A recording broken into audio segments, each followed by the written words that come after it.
أعوذ بالله من الشيطان الرجيم. بسم الله الرحمن الرحيم. الذين يأكلون الربا لا يقومون إلا كما يقوم الذي يتخبطه الشيطان من المس،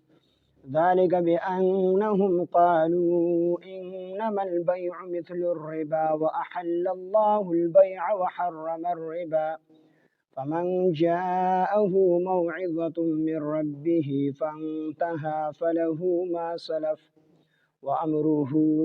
إلى الله، ومن عاد فأولئك أصحاب النار هم فيها خالدون. يمحق الله الربا ويربي الصدقات، والله لا يحب كل كفار أثيم. إن الذين آمنوا وعملوا الصالحات وأقاموا الصلاة وآتوا الزكاة لهم أجرهم عند ربهم ولا خوف عليهم ولا هم يحزنون. صدق الله العظيم. رب اشرح لي صدري ويسر لي أمري واحلل عقدة من لساني يفقهوا قولي. رب زدني علما. سبحانك لا علم لنا إلا ما علمتنا إنك أنت العليم الحكيم. سورہ بقرہ دریم سپارہ آیات نمبر 275. الذين ها خلق يأكلون چخری یعنی اخلی الربا سود لا يقومون دویبا نشرا پاسیدلی دیبا نرا پاسی الا مگر کما پشان یقوم الذی دها کس چی ادریگی یتخبطه الشیطان چې لیونی کړي وي شیطان من المس په لاس لګولو سره. نو د دې خلکو سزا د سودخورو دا ده چې دیو په ورځ د قیامت داسې پاسي د قبرونو نه لکه څنګه چې هغه سړی را پاسي په چا چې غوټه راغلي د پیریانو د وجې نه. دلته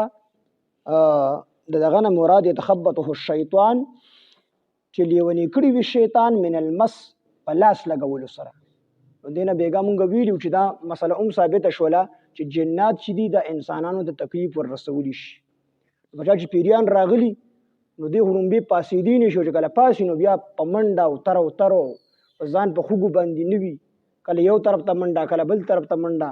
نو دک شان بدی چې په ورځ د قیامت را پاسي نو دی به ډیر اوتر وي او ډیر خطرناک موډ کې به وي لکه څرنګه سړي باندې پیریان راغلي وي. نو دک شان دی به وي. ذالک دا په دی وجه باندې ذالک بانهم دا په دی وجه قالو چې دوی به ویل د عذاب به تر څه د وجې ملاویږي، عزتخورو ته به د عذاب د دې وجې نه ملاویږي. ذالک دا عذاب به تر څه د وجې نه ملاویږي، ذالک دا عذاب بانهم په دې وجه چې دوی قالو دوی به ویل انما البيع بشک دا بیع تجارت او اغستل خرڅول مثل الربا دا پشان د ربا دي، دا پشان د سود دي. دې خلکو به دا اعتراض کو چې دا سود ولې حرام کړی دی. نو د ډېر مبالغې نه به دې داسې نه وي چې دا سود چې دی دا د اغستلو خرڅولو تجارت په شان دی. داسې به نه وي چې دا سود په کار خو داسې چې دی وي چې دا سود خو هم دغه په شان تجارت په شان دی. څنګه چې په تجارت کې اغستلو خرڅولو کې سړی پیدا اخلي، پیدا کوي، پیسې پکې ګټي، مال پکې زیاتېږي، نو دک شان دی په ربا په سود کې هم مال زیاتېږي. نو د دې د ډېرې مبالغې نه به داسې وي چې انما البيع بشک دا بیع مثل الربا دا په شان د سود ده. دی بوی دا بیع د سود په شان دی ده. څنګه چې په سود کې د انسان مال ډیریږي نو دک شان په بیع کې په اغستلو خرڅولو کې په تجارت کې په دې کې مال ډیریږي. نو دا عذاب بدی د دې وجې نه چې دی دا سود دا چې کوم دی حرام نه ګڼو بلکې حلال یې ګڼو. ذالک دا په دې وجه بانهم چې بشک دوی قالو دی به ویل انما البيع بشک دا بیع چې دا د تجارت چې دی اغستل خرڅول چې دی مثل الربا دا پشان د ربا دی، دا پشان د سود دی. نو څرنګه چې انسان په بیع کې اغستلو خرڅولو کې تجارت کې پیسې ګټي د پیسې ډیریږي نو دک شان دی وي په سود کې پیسې ډیریږي. دا خو یو شی شو. دلته الله پاک جل شانه وجه خي چې تاسو خدا خبره کوي چې دا سود او تجارت دا خو یو شی دی، دا سود او دا بیع دا خو یو شی دی، دا سود او د اغستل او خرڅول دا خو یو شی دی. نو وینه دا یو شی نه دی، دغه ډیر لوی فرق دی. څه فرق دی پکې؟ وو په دې کې حالیه دی. واحل الله البيع، یو حال دا دی چې حلال کړی د بیع تجارت الله پاک. واحل الله البيع او حال دا دی چې الله پاک حلال کړی دی تجارت اغستل خرڅول، وحرم الربا او حرام کړی دا ربا یعنی سود حرام کړی دی، وحرم الربا او حرام کړی دی سود. فمن جاءه پس هغه څوک چې راشي هغه ته موعظه نصیحت من ربه د خپل رب د طرف نه، فانتها پس دې منش، نو فله د لپاره ما هغه څه سلفه چې تیر شوي دي. فمن جاءه پس هغه څوک جاءه فمن پس هغه څوک جاءه چې راشي هغه ته موعظه نصیحت. دلته د نصیحت نه مراد د حرمت آیاتونه دي. حرمت نه مخکې څنګه چې جواری حلاله وه، څرنګه چې شراب سکل حلالو، نو دکشن سود لومبې حرام نو، خلکو به سود کو. نو چې کله د سود آیاتونه رالل الله رب العزت سود حرام کو، نو جاءه هر کله فمن جاء فمن هغه څوک جاءه چې راشي هغه ته موعظه نصیحت. نو نصیحت نه څه مراد دی چې د الله پاک د حرمت هغه آیاتونه راولېږل سود حرام کو. هغه څوک چې راشي هغه ته د سود هغه حرمت راشي من ربه د رب د طرف نه، د رب د طرف نه د سود حرمت راغی چې سود حرام شو. فانتها نو څنګه حرام شو، فانتها دې منع شو، دا سړی منع شو. د سود حرمت راغی صحابه کرامو ته، د چا چې کوم دی د سود هغه پیسې وي هغه ته چې کوم دی نبی علیه السلام دا به نه اخلي، د سود هغه نفع به نه اخلي، بس سود حرام شوی. نو فمن پس هغه څوک جاءه چې راشي دته موعظه نصیحت، یعنی د حرمت آیاتونه رالل د الله د طرفه د سود حرمت راغی چې سود حرام شو من ربه د رب د طرف نه، فانتها پس دې منع شو، نو فله د لپاره ما هغه څه سلفه چې تیر شوي دي. د چې کوم مخکې سود کړی دی، مخکې سود د کوم تیر شوی دی، نو هغه ورته الله پاک معاف کوي، الله پاک ورله په هغې باندې سزا نه ورکوي. تفسیر روح المانی لیکلي دي چې ما سلفه چې کوم تیر شوي دي، چې کوم تیر شوي دي سود د حرمت نه مخکې خو حلالو که نه، نو چا چې کومې معاملې کړي دي او وروستو د حرمت آیاتونه رالل الله رب العزت سود حرام کو او د بس کړل، د بیا د هغې نه وروستو سود ونه کو، نو چې کوم مخکې سود د حرمت نه مخکې کړی دی دا ورته الله بخلی دی او آینده زمانه کې به نه کړي، ځکه چې اوس حرام شو مخکې حلالو، نو په هغه وخت کې چې د کوم سود کړی دی نو هغه ورته الله پاک بخلی دی، هغې باندې الله پاک نه رانیسي. من ربه د رب فانتها پس دې منع شو، فله نو د ده دپاره ما هغه سود سلفه چې تیر شوی دی، یعنی چې د حرمت نه مخکې د کوم سود کړی دی، کومې پیسې اخیستې دي، کوم معامله یې کړې ده، هغه به ورته الله پاک بخي. وامره الى الله او وامره او د معامله الى الله الله ته سپارل شوی ده. وس وامره الى الله نه څه مراد دی؟ مثال یو کس دی هغه د حرمت نه وروستو سود وکړو، د حرمت آیاتونه راغلي دي او الله پاک سود حرام کړی دی، د هغې نه وروستو د سود کاروبار وکړو، خو بیا زړه کې د الله یره راله توبه یې وویستله، نو چې توبه یې وویستله نو وامره د معامله الى الله الله ته وسپارل شوه. اوس دې کې الله پاک دا ولي و چې د معامله داسې ولې نه وویلې چې کوم سړي توبه و حدیث پاک کې راځي التائب من الذنب کمن لا ذنب له، د ګناه نه توبه ایستونکی داسې دی لکه چې دا اړو ګناه کړي نه وي. دلته کې الله فرمایي وامره الى الله د معامله الله ته وسپارل شو. څه مطلب و؟ اوس دې سړي په سچه باندې توبه ایستلي، په سچه باندې، نو بس دې الله پاک معاف کوي. سړي سودخور دی او د په سچه باندې توبه وباسله، نو الله پاک جل شانه د توبه قبلی التائب من الذنب کمن لا ذنب له، دا سړی داسې دی لکه چې د اړو ګناه کړي نه دي، د ګناه نه داسې پاک شي. یو کسو یو کم سل قتلونه یې کړي، یو کم سل قتل، او بیا چې کوم دی خپېمانه شو چې یاره څه چل به کوو، چا ورته یې پلانکي کلي کې یو کس دی ډېر عبادت ګزار دی، هغه له ورشه هغه به د توبې چل وخي، هغه چې لاړ هغه له نو هغه ته یې وایي چې یاره ما خو یو کم سل مړي کړي دي، الله به ما معاف کړي او که معاف نه کړي. هغه وایي یو کم سل مړي دي کړي دي، تاړو الله معاف کوي نه، توره ورسره وایي یو کم سل مې کړي چې په تا یې پوره کړم، نو د هغه نه هم دا سر و چې الله مې هسې نه معاف کوي نو چې سل پوره کړم، د هغه نه هم سر وو. بیا د سړی پریشان و، زړه کې ول الله پاک د توبې هغه محبت اچولی او د دې ګناه نه زړه تور شوی، الله پاک ورته هدایت کول غوښتل. دا سړی چې کوم دی چې ورته وایي چې پلانکي کلي کې یو عالم دی هغه له ورشه او هغه به تا ته د توبې چل وخي. دا سړی روان شو د عالم دپاره، نو بعضې روایتونو بعضې خلک وایي چې دا سړی لړو د سړي ورته توبې چل وخو د عالم چې الله معاف کوي تا، خو داسې کار به کوې چې د نیکانو د دې کلي د بدانو د دې کلي په دې کوم کلي کې چې ته پاتې کېږې نو دې کې ټول بدان پاتې کېږي، ټول قاتلان دي، نو ته به دغه کلي نه هجرت کوې د نیکانو دې کلي ته به ځې، او بعضې خلک وایي چې نه دی توبې پسې روانو، خو به هر حال د سړی روانو. یا دا چې د سړي ورته ووایي دی عالم چې ستا توبه الله قبلي، خو د قاتلانو د دا کلي به پرېږدي، هسې نه چې ته توبه وباسې او د دغې ماحول کې بیا به دې قتل باندې روانه وړي. نو دی روان شو په دغه دوران کې دی کلي ته هجرت کوي، روان دی په لاره باندې بیماري پرې راله. چې کله بیماري پرې راله نو دی په ناسته باندې سولېدو، او چې کله د ناستې نه پرېوت په ناسته هم نشو تللی نو سینې ولګول او کلي طرف ته به یې زور کو. په دغه درمیان کې الله رب العزت فرشتې راولېږلې، هغه فرشتې رالې کومو فرشتې چې د ګنهګار سړي روحونه قبض کړي، علیین ته وړي کته، او هغه فرشتې سجین ته وړي کته، او هغه فرشتې رالې چې کومې فرشتې د نیکانو روحونه علیین ته وړي بر جنت. د دواړو جنگ شو. دا نیکانې فرشتې ورته وایي چې دې سړي خو 100 قتله کړي دي، 100 مسلمانان یې وژلي دي، د فرشته ګنهګار د کوم خلکو چې ګنهګارانې فرشتې روحونه قبض کړي هغې روح به مونږ قبض کړو، سړی ګنهګار دی 100 قتله یې کړي دي. او نیکانې فرشتې وي چې روح په مونږ قبض کړو، د توبه ایستلې ده. د دواړو جنگ شو، فیصله الله رب العزت لاړه. الله ورته وفرمیل چې دا جنگ پې مه کوئ، ځمکه ناب کوئ. خو دا سړی د نیکانو د کلي ته نږدې نو بیا د نیکانې فرشتې روح والي، او که دا سړی د بدانو د کلي ته نږدې نو بیا د هغه فرشتې روح والي کمې فرشتې چې د بدانو خلکو روحونه قبض کړي. علما فرمایي چې دا سړی د نیکانو د کلي نه لرې و، د بدانو د کلي ته نږدې و. الله رب العزت ځمکې ته وویل رالنډه شه. د نیکانو د ځمکه ورته رالنډه کړله او د بدانو د ځمکه ته لرې کړله. فرشتو چې ځمکه ناب کړله نو هغه نیکانو کلي ته نږدې شو، د بدانو کلي نه لرې شو. الله رب العزت دغه د مغفرت فیصله وکړله او نیکانو فرشتو دغه روح قبض. نو دلته کې چې الله فرمایي وامره الی الله، د معامله الله ته وسپارل شو. څه مطلب؟ کو د توبه په سچ باندې استلی وي نو دی به خامخه الله پاک معاف کوي. الله پاک چې کوم دی واده کړي او کنه اسې زمون په شان توبه استلی شي، توبه د بدو چې وس مې وشي بیا عمله په بدو، نو بیا وامره الی الله د معامله الله ته وسپارل شو. دلته کې په شا باندې بدګماني هم نه کوي،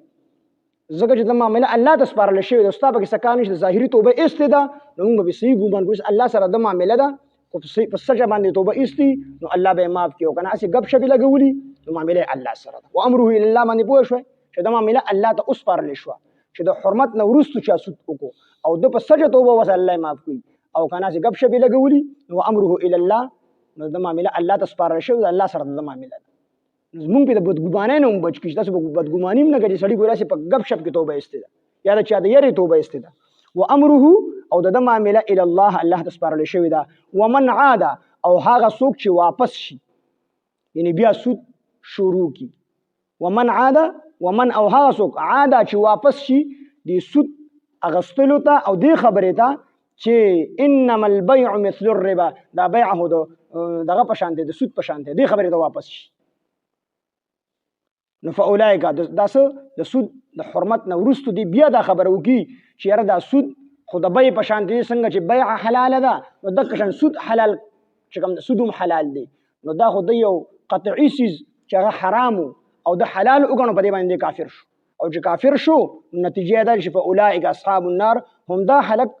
خاوندان د اور دي، هم فيها دی او په دې اور کې خالدون همیشه د پاره دی. په دې خبره باندې کافر شو. بعضی خلک د سود لپاره جواز پیش کړي دا سود دسې دی دا دسې دی، بعضی وخت کې باغه ته دا مسله په داسې انداز باندې بیان کړي خلط ملط پې کړي ته مخامخ چې دی اوس ما ته دا وجه دا شیز حلال دی. انور شاه کشمیری رحمه الله نه خلق رالل او هغې ورته د سود ډېر فضایل بیان کړل چې سود کې دا پیدا ده دا پیدا ده دا پیدا ده او ډېر فضایل یې ورته بیان کړل. انور شاه کشمیری رحمه الله ورته فرمیل وی ای خلکو وی کو تاسو جهنم ته دانګل غواړئ نو دقسې ورته ودانګئ. وی د مولا سټ یا زما سټ د جهنم دپاره د خپل ځان دپاره پول مو جوړوئ چې زما په سټ باندې خپکې د جهنم ته ودا. مطلب یې دا چې زه تاسو دا شي حلالولی نه شم،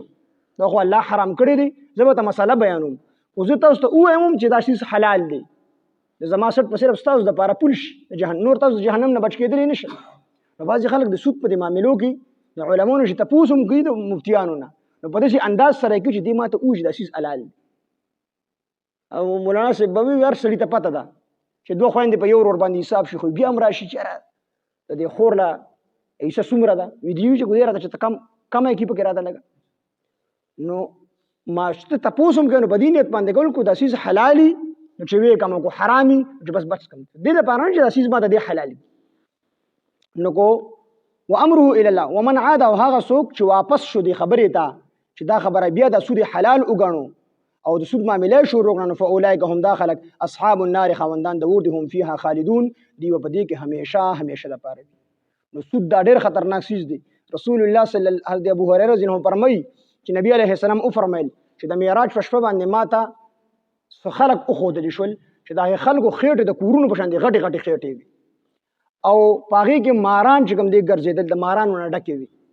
او دا یې په خېټه کې چې کوم ماران هغه د بهر نه په نظر باندې راته امام جبرئیل امین علیه السلام نه تاسو چې دا سوق دي دا کم خلق دي وی ماته او فرمایل چې د الله پیغمبر د سود خواره دي خلکو به کوم دي سود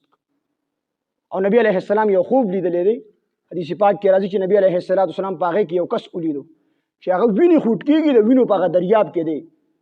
او دې چې کله د دې وینو د دریاب نه راخیږي نو یو کس ورته ولاړ دی هغه ګټه اوچته کې په خوله باندې اولي واپس د وینو هغه دریاب ته ورسي نبی علیه السلام ما د خپل دوه مرګورو نه د حضرت جبرئیل او د حضرت میکائیل علیه السلام نه تاسو کو چې دا څوک دی دا سړی څوک دی وی ما ته وی چې دا سودخور دی څنګه به چې د سود په وجه باندې د غریبانو وینې سکلي نو الله پاک ورله دا سزا ورکړې ده چې په دې خوټ کېدلو وینو کې به دې ولاړ وي تر قیامت پورې دا د قبر عذاب دی او چې دې کله راخیږي نو فرشته په دې خوله باندې ولي بیا دریاب منځ ته ورسي د دې وجه نه بعضې معاملې داسې وي چې هغه د سود وي خو انسان ته پته نه وي حضرت انس رضی الله عنه فرمایي دغه روایت دی فرمایي چې نبی علیه السلام او فرمایل چې تاسو کې څوک چاله قرض ورکي قرض او بیا د قرض نه پس دغه قرضدار چې دی تاسو له د بوسو پاند راوړي یا د بل یو هدیه راوړي نو مته د بوسو دا پاند قبلوي او مته د هدیه قبلوي ځکه چې دا سود دی دا سود دی او د دې وجه نه امام ابو حنیفه رحمه الله به دومره احتیاط کو چې چاته به قرض او قرضداري پسې بلل قرض به د خپل غوښتو نو دا قرضداري په د کور په سوري باندې به نو درېدو وی ځکه چې دله ما قرض ورکړی دی نو د قرض په بدله کې مال اکه پیسې راکړي نو که زه د دا سوري استعمال هم کېدی شي په سود کې رانشي دومره احتیاط پکاو ځکه حدیث پاک کې راځي چې کل قرض جر نفعا فهو الربا هغه قرض چې هغه زیاتیږي دا چې کوم دی سود دی نو سود دا ډېر خطرناک ګناه دی حضرت حنظله رضی الله عنه فرمایي چې د سود 1 روپۍ خوړل دا د شپږو 13 زیناګانو نه دا چې کوم دی بدتره دا سخت ګناه دی حضرت ابو هريره رضی الله عنه فرمایي چې د سود او یا حصې دي او یا درجې دي او په کې د ټولو نه کمه درجه دا ده چې یو سړی د خپل مور سره بدکاري وي د دې نه سخت ګناه دی په دې کې نو ډېر خطرناک چیز دی الله رب العزت موږ د سود نه وساتي حدیث پاک کې چې کوم سړی سود کوي یا د چا سره کوي یا په دغه معامله کې څوک گواهی کوي یا په کې څوک لیکل کوي څوک په کې لیکل یا په دې کې کم دلالي دا ټول په ګناه کې برابر دي ومن عاد او هغه څوک چې واپس شي دغه معاملې ته او دا خبره کوي چې انما البيع مثل الربا نو فاولئک هم داخلك اصحاب النار دا خوندان د اور دي هم فيها خالدون دی په دې کې همیشه وي يمحق الله الربا يمحق الله بربادوي الله پاک الربا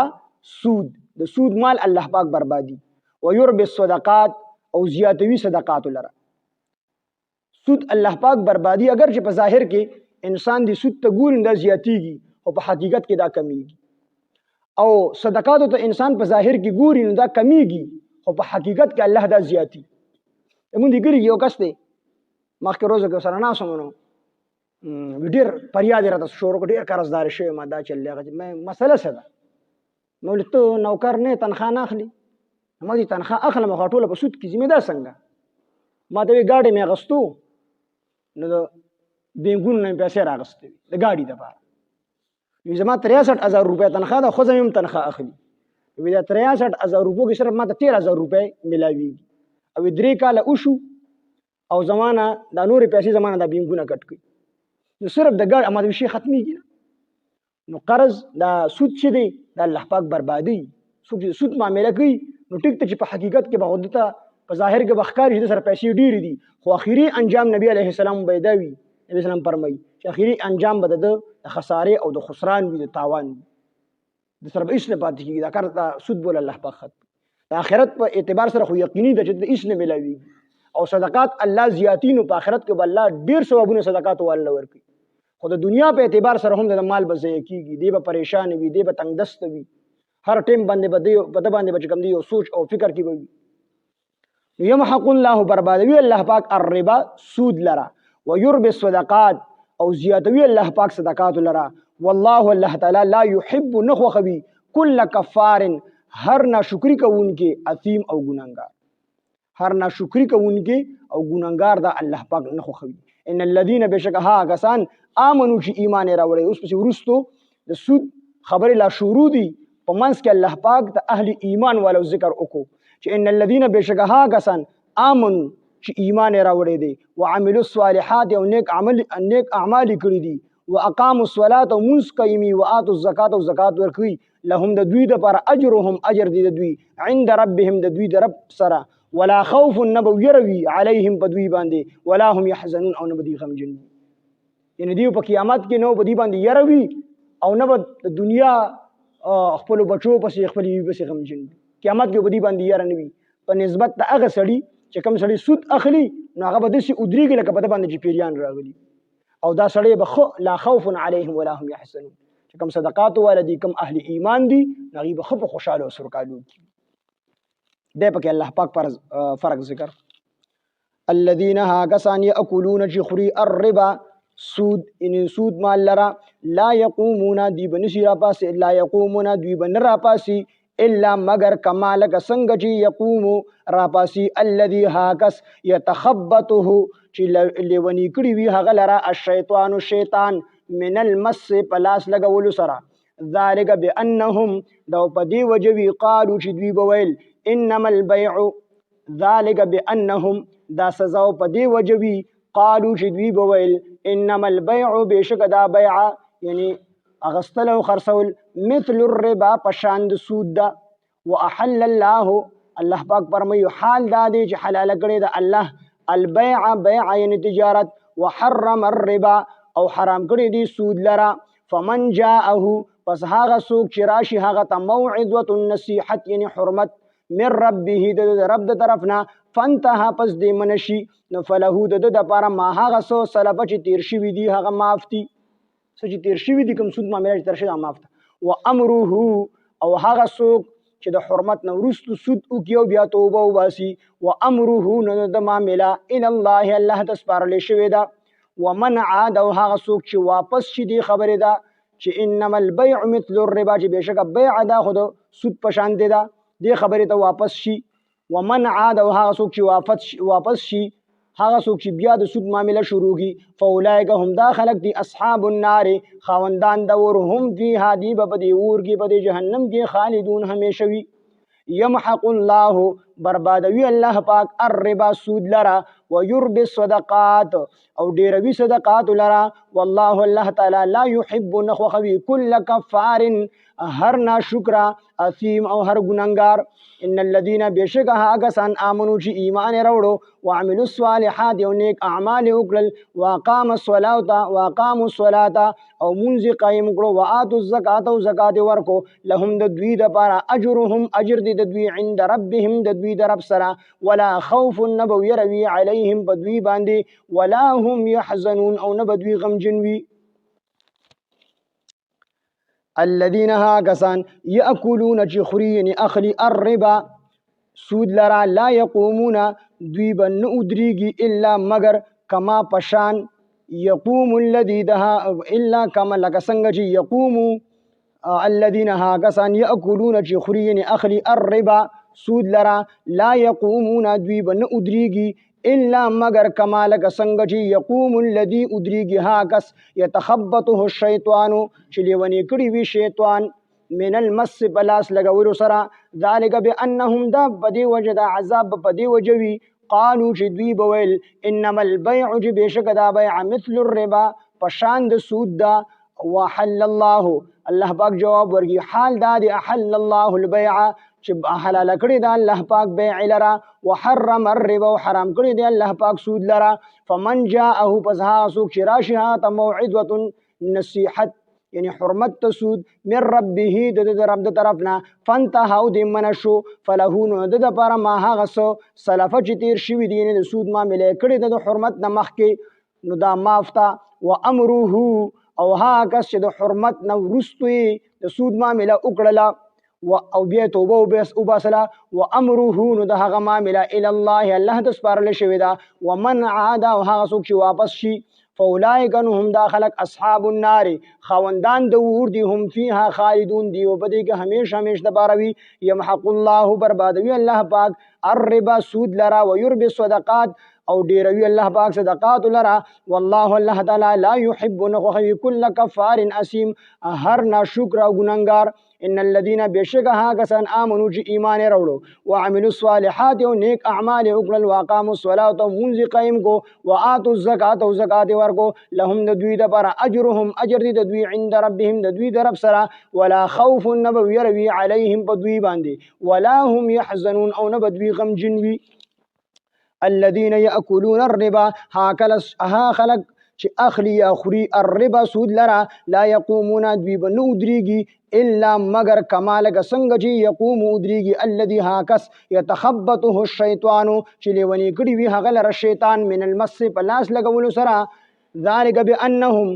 دا عذاب بد دی وجنوي قالوا چې دوی بویل انما البيع چې بشک دا بيع مثل الربا پشان د سود دا وحل الله البيع او حال دا دی چې حلال کړی دا الله پاک بيع لرا وحرم الربا وحرام کړی دی الله پاک سود لرا فمن جاءه فزها سوق شراشه موعظه النصيحه من ربه د رب طرفنا فانتهوا دی منشي فله نو د بار ما هغه سو سلف چې تیر شي وی هغه مافتي وامره الى الله او ها کس چې هغه د حرمت نو ورستو توبه وباسي وامره نو د هغه معامله الى الله الله د سپارل شوی دا ومن عاد او ها سوق چې واپس شي د معاملې ته سود حلال ګڼلو ته فاولئک هم دا خلق دي اصحاب النار خوندان د ور هم فيها خالدون دی او په دې ور کې همیشه پاروي يمحق الله بربادوي الله پاک الربا سود لرا ويربي الصدقات او ډیروي صدقات لرا والله الله تعالی لا يحب نخوي كل كفار اسيم هر ناشکر او ګننګار ان الذين بشكها کسان امنوا چې ایمان وروړو وعملوا الصالحات او نیک اعمال وکړل واقاموا الصلاه او منځونه قائم کړل واتوا الزکات او زکات ورکو لهم د دوی د پاره اجرهم اجر دي د دوی عند ربهم د دوی د رب سره ولا خوف نبو يروي عليهم بدوي باندې ولا هم يحزنون او نبدوي غم جنوي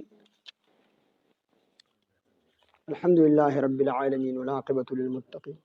والصلاة والسلام على سيد الأنبياء والمرسلين وعلى آله وأصحابه أجمعين ربنا تقبل منا إنك أنت السميع العليم وتب علينا إنك أنت التواب الرحيم إله العالمين زمون رازش